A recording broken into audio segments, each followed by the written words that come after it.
Et coucou, bienvenue au 5 Square Renaissance, où ce matin j'avais l'élan de vous parler en fait des éclipses qui ont lieu cet été. Hein.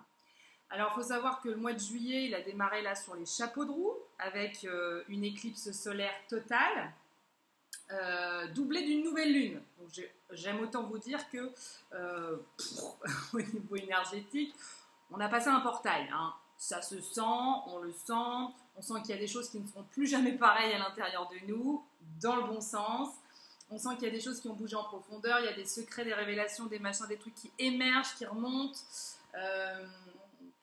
On est plongé dans un travail très puissant au niveau de notre intériorité, de la connaissance de nos profondeurs. Et donc ça, c'est quand même assez merveilleux et ça laisse augurer de très belles choses et de très belles avancées pour notre suite. Ce qui fait qu'en étant comme ça, vachement mieux connecté à notre intériorité, eh ben on sait vachement plus. Là, d'un coup, on a des espèces de révélations, de trucs, de machins, mais c'est ça que j'ai envie de faire, vous voyez. Il y a vraiment un truc avec la concrétisation de son rêve. Bon, d'autre part, je tiens quand même à signaler que le mois de juillet est très chargé. Hein. Alors, je ne suis pas astrologue, je ne suis pas spécialiste de tout ça. Je travaille beaucoup aussi avec mon intuition, à vrai dire. Ça ne veut pas dire qu'un jour, je ne me spécialiserai pas un peu dans tout ce qui est astrologie, parce que de toute façon, c'est un truc qui me botte depuis que je suis gamine. Donc, voilà. Donc, j'ai toujours plus ou moins étudié ça. Mais après, je ne l'ai pas étudié de façon professionnelle, on va dire. Hein. Néanmoins... ce mois de juillet donc marqué l'entrée du mois de juillet hein, puisque le 2 juillet on a passé un portail énergétique très puissant lié à l'éclipse solaire totale et lié eh bien, à la nouvelle lune hein. Donc là on avait un combo bim bam boum et c'est pas fini puisque le 17 juillet nous passons c'est-à-dire nous passons un 5 quarts d'heure, non, pas du tout. Nous allons voilà, vivre la pleine lune. Hein, et en fait, la veille de cette pleine lune, le 16 juillet, alors apparemment il y en a qui disent que c'est entre le 16 et le 17 juillet, on va être avec une éclipse de lune partielle. Donc, là, on est quand même gâté. Hein, on est quand même gâté. Moi, ce qui m'a frappé hier, lorsque j'y ai réfléchi, je me suis dit, mais c'est vachement génial. Donc, c'est un mois de juillet qui est puissant. Hein, on le sent, on sent qu'il y a une énergie de fou, on sent qu'on a un regain de motivation. Alors, il peut aussi y avoir des regains de démotivation, hein, parce que, en fait, on est tellement brassé de l'intérieur que forcément, il y a des trucs, là, un peu la centrifugeuse, hein, si vous voulez. Hein. Donc ça dépend d'où on en est de son histoire, etc. Mais il y a des gens que ça peut brasser sec. Hein. Alors toujours pareil, des douleurs intenses, notamment tout ce qui est structurel, c'est-à-dire ossature, hein, donc des douleurs articulaires, des douleurs au niveau du dos, comme je le disais dans la vidéo précédente sur la nouvelle lune. Beaucoup de sciatique, un truc de fou, une explosion de sciatique à commencer par moi. Voilà, une recrudescence de la douleur, des trucs vraiment affreux. Pourquoi? Parce que là, en fait, on déblaye, là. D'accord? Alors, il se passe des choses dans le corps qui sont en lien avec les transformations multiples qu'il y a à l'intérieur de nous. Et ça peut faire un peu bobo, parce que, il y a un décalage un peu, en fait, si vous voulez, entre... Moi, je sens très fort en ce moment un décalage entre l'énergie de ma tête, ça pulse, ça valse, l'énergie vraiment de ma créativité, si vous voulez, de mon cœur, de tout, et puis le corps qui est rame derrière, quoi. Hein. Voilà, donc, il faut l'accompagner au mieux, il faut faire beaucoup de siestes, à mon sens, voilà, faire un peu de farniente, s'allonger, c'est l'été, profitez-en, surtout si vous êtes en vacances. Profitez-en pour glander, j'ai envie de vous dire, pour pas faire grand chose. Hein. Foutez-vous là comme ça sur un transat avec un petit bouquin. Voilà, faites pas grand chose, laissez agir parce que là l'énergie de toute façon est tellement en action. Là on est avec une énergie solaire, donc c'est une énergie active, c'est une énergie feu. Vous n'avez même pas besoin d'acter là, ça agit tout seul. C'est ça qui est bon, il n'y a rien à faire. Avis aux feignants, c'est magnifique, profitez. Ensuite, ce qui est intéressant, c'est que dans le même mois, on se prend dans la tronche, je suis un petit peu vulgaire ce matin, voilà, je suis brute de décoffrage, c'est l'énergie solaire, voilà, je suis dans mon masculin. Donc, on se prend dans la tronche, comme je disais, 2 éclipses, d'accord? Une lunaire, une solaire. Génial, génial. Pourquoi? Parce que là, on est vraiment, on le sent, c'est dans l'air. Bon, alors, le soleil a rendez-vous avec la lune, hein, donc j'ai dit un été de rencontre, hein, donc des trucs, des coups de foot, des machins, des trucs feu, des passions, des trucs, et love at first sight, comme on dit, hein. Je suis très mauvaise en anglais, mais bon, voilà, c'est l'idée. Donc voilà, il va y avoir beaucoup comme ça de rencontres, alors pas forcément qu'amoureuses aussi, des espèces de coups de foot comme ça, amicaux, professionnels, j'en passais des meilleurs, des trucs en fait qui font qu'il y a des collaborations qui se créent en fait, hein. C'est beaucoup dans la création, c'est beaucoup dans l'action, de choses qui vous font vibrer en profondeur. Peut-être que vous allez rencontrer des gens avec qui vous allez pouvoir faire des choses que vous n'aviez jamais pu faire auparavant parce que vous n'aviez pas rencontré des gens avec qui vous aviez comme ça ce truc où ça match à fond et vous dites « Ah mais oui, c'est avec lui que je veux faire ça ou avec elle, hein ?» Voilà, donc beaucoup de rencontres. Le soleil a rendez-vous avec la lune, comme je le dis, d'accord? Ensuite, le fait qu'on soit comme ça avec 2 éclipses, la solaire, la lunaire, eh ben, j'ai envie de vous dire que ça travaille sur nos polarités, hein, très fort. Ça veut dire que là, on nous demande d'harmoniser nos polarités. Donc aujourd'hui, moi, je suis dans mon yang à fond. Donc, il va falloir harmoniser avec le yin, hein. C'est bien, tout est parfait. Donc voilà, souvent, on a une dominante en nous. Alors, bon, je sais, il y en a qui disent oui, moi je suis une femme, bon ouais, moi je suis un homme, bon d'accord. Mais vous avez les 2 polarités en vous. Vous avez du yin, vous avez du yang. Bon, ça fait peut-être un peu new age de parler comme ça, mais ça n'empêche que...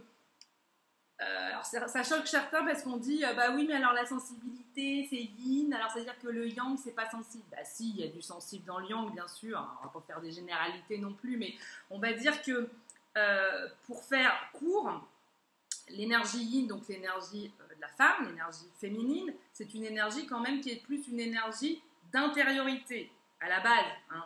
Une énergie d'introspection, une énergie lunaire. L'énergie lunaire, c'est une énergie comme ça de retour sur soi. Et le retour sur soi, c'est important. Pourquoi? Parce que quand vous êtes dans des périodes de transition, vous avez besoin de vous poser avec vous-même pour savoir de quoi vous avez envie. Si vous allez tout de suite dans cette énergie solaire, dans cette énergie du masculin, c'est-à-dire dans l'action, mais qu'il n'y a pas eu de réflexion auparavant, bah vous allez dans un mur. Enfin, on est bien d'accord quand même que toute action, en principe, a été motivée par quelque chose qui a été mûri dans notre face lunaire, en fait, donc dans notre face féminine. Donc là, en fait, vous avez quand même des hommes et des femmes qui fonctionnent avec une polarité plus qu'une autre. Et vous pouvez être une femme et fonctionner avec une polarité très masculine. C'est-à-dire, voilà, on est dans l'action, on y va, vous voyez, le sensible, bon, pas tous les jours, hein, on n'est pas des lopettes, vous voyez. Et après, vous avez des hommes qui fonctionnent avec vraiment leur féminin, leur douceur. Ça ne veut pas dire que le masculin, il n'y a pas de la douceur, attention. Mais, vous voyez, il y a des hommes qui sont beaucoup dans, comme ça, leur côté intérieur, profond, réflexion. Donc ça montre bien qu'on peut être un homme ou une femme et avoir une polarité qui n'est pas, par exemple, être un homme et ne pas fonctionner principalement avec sa polarité masculine. En fait, on peut être un homme et travailler principalement avec sa polarité féminine. Et en fait, là, ce qu'on nous suggère, en fait, avec toutes ces énergies, enfin, ce qu'on nous suggère, hein, ça voudrait dire, il y a un mec là-haut qui dit bon, alors les gars, je vous suggère. Non, on ne suggère rien du tout. Je suis en forme ce matin, j'ai bouffé du tigre. Non, mais ce que je veux dire par là, c'est que ce qui est suggéré par les énergies actuelles, c'est vraiment de se poser pour s'harmoniser, en fait. Vous voyez, parce qu'on a besoin d'être harmonieux en soi-même pour pouvoir être harmonieux à l'extérieur. Vous voyez, c'est-à-dire que pour créer des couples conscients, pour créer des couples harmonieux et qui ne soient pas donc disharmonieux, c'est-à-dire qu'en fait c'est la femme qui joue le rôle de l'homme et l'homme qui joue le rôle de la femme, ça peut se jouer dans des couples bien sûr, puisque voilà, on est sans arrêt, on n'est pas linéaire, vous voyez, mais si en fait c'est hyper déséquilibré, qu'en fait la femme elle a un rôle vachement militaire et qu'en face le gars il est comme ça, oui d'accord chérie, bon, il y a quelque chose qui ne va pas. Alors je ne dis pas que c'est l'inverse qui doit se faire non plus, hein. Hein, la femme ne doit pas être soumise à l'homme non plus, et le mec ne doit pas dire bon alors chérie, les carottes râpées c'est à 18h, hein, moi j'ai envie de manger à cette heure-là. Bon, c'est pas. Ouais, je sais pas ce que j'ai ce matin, mais bon. Donc voilà, on nous suggère vraiment d'harmoniser nos polarités pour créer des couples conscients, parce que l'énergie du couple, les couples conscients, c'est pas que des couples amoureux, sentimentaux, machin, affectifs, de je vais vivre avec toi, on va se marier, on va faire des enfants, d'accord. C'est aussi les couples, moi j'appelle ça des couples, ça peut choquer, c'est vrai, mais pour moi, il y a plein de façons de former un couple. Hein. Je vous rappelle qu'un couple, c'est deux personnes. Hein, donc, alors c'est vrai que le couple, bah, c'est associé au mariage, au Pacs, à l'achat d'une voiture, d'une maison, et d'avoir les mêmes assurances en commun et un compte bancaire sur lequel on a des sous les deux ensemble. Mais un compte commun, voilà. Mais non, en fait, pour moi, le couple, ça va bien au-delà de ça, en fait. Hein. C'est ma vision à moi, avec mes mots à moi, mais ça n'empêche que, voilà, là, on nous fait travailler sur le couple conscient, c'est-à-dire être plus harmonieux dans nos collaborations, dans notre couple intérieur, pour cesser de chercher à l'extérieur un équilibre qu'on n'a pas en nous-mêmes, en fait, parce que c'est ça qu'on fait. Quand on est dans un couple inconscient, ben on est dans du couple réparateur, comme on dit, plutôt que dans du couple créateur. Donc ce couple réparateur, c'est quoi? Ben, on est là et puis on attend que l'autre vienne réparer nos blessures. Donc en fait, on épouse une infirmière ou un infirmier, quoi. Donc on est là, on fait ses petits caprices, on a ses petites blessures d'enfance qui remontent. Ah mais oui, mais il n'aime pas, lui, il a pas fait ci, il a pas fait ça. Ben oui, et ben ma cocotte, tu n'as pas épousé un brancardier, hein, donc à un moment donné, faut se relever un peu les manches et il faut dire ok. Alors, il ne faut pas s'autosuffire, on n'est pas là pour s'autosuffire, mais on est là pour prendre soin de soi, soit avant d'attendre que ce soit l'autre qui prenne soin de nous, hein, parce qu'on peut attendre longtemps parfois. Donc, de toute façon, on n'est jamais mieux servi que par soi-même. Donc voilà, là, c'est un été qui nous demande d'harmoniser nos polarités,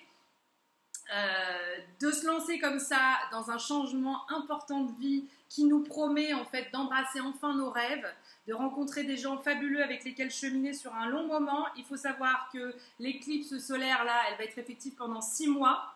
D'accord. Alors les lunes, souvent, on dit que c'est quelques jours avant, quelques jours après, comme je le dis souvent sur les vidéos. En réalité, à mon sens, ça dure même parfois plus longtemps. Je trouve qu'il y a des pleines lunes, surtout les dernières là, qui durent sur un temps, vous voyez, plus d'un mois et demi, 2 mois. Des fois, on dirait que les énergies se chevauchent et s'imprègnent. Donc voilà, il y a un maillage, là, il y a quelque chose depuis le début de l'année où vraiment les lunes sont très très puissantes, qu'elles soient nouvelles ou pleines. Wow, c'est l'explosion. Et en plus de ça, là, il faut savoir que les éclipses, c'est comme des portails. Donc là, souvent, c'est effectif pendant 6 mois. Donc là, pendant 6 mois, là, si vous voulez, il y a des choses qui se passent, des prises de conscience, des trucs, des machins, des rêves où on se dit, oui, c'est ça que je veux faire. Mais évidemment, Paris, c'est pas fait en un jour. Hein. Donc, voilà, c'est pas vous avez une idée et paf, tac, on concrétise tout de suite, immédiatement. Vous voyez, ça marche pas comme ça la vie. Donc en fait, voilà, là, il y a des espèces d'émulsions, vous plantez des graines et puis en fait, pendant ces 6 mois à venir, ça va se transformer, ça va aller vers la réalisation. Donc là, vous êtes dans la phase lunaire de oh ouais, j'ai envie de faire ça, ça vibre. Vous voyez, c'est vibrant la lune, ça vibre. Et l'énergie solaire va se déployer pendant 6 mois pour vous donner la force de mettre en action en fait cette énergie lunaire qui descend en vous. Donc on est bien avec nos polarités. À ce sujet, j'organise un séjour de reconnexion masculin-féminin finalement si vous voulez en Bretagne en septembre, du 8 septembre mais en fin de soirée, donc en fait ça commencera réellement le 9, donc 9-9, hein, renouveau, mois de renaissance, avec ma collaboratrice Elisabeth Lebon qui est aussi ma maman et qui m'accompagnera sur des ateliers d'écriture. On travaillera avec les énergies de Morgane et Merlin, donc ce sont les énergies du Graal, hein, pour harmoniser en nous, aller chercher en nous ce visage de Morgane et ce visage de Merlin, donc l'enchanteur, le créateur de nos vies, et voilà, faire émerger nos polarités, ce divin, et réconcilier ces polarités en nous. Si ça vous parle, eh bien, n'allez pas sur mon site, il n'y a aucune info là-dessus. Mettez-moi peut-être un petit commentaire en dessous ou écrivez-moi à Cendrillon, comme la princesse, 1428 1428, donc @wanadoo.fr et j'essaierai de vous donner des renseignements à ce sujet. À très bientôt!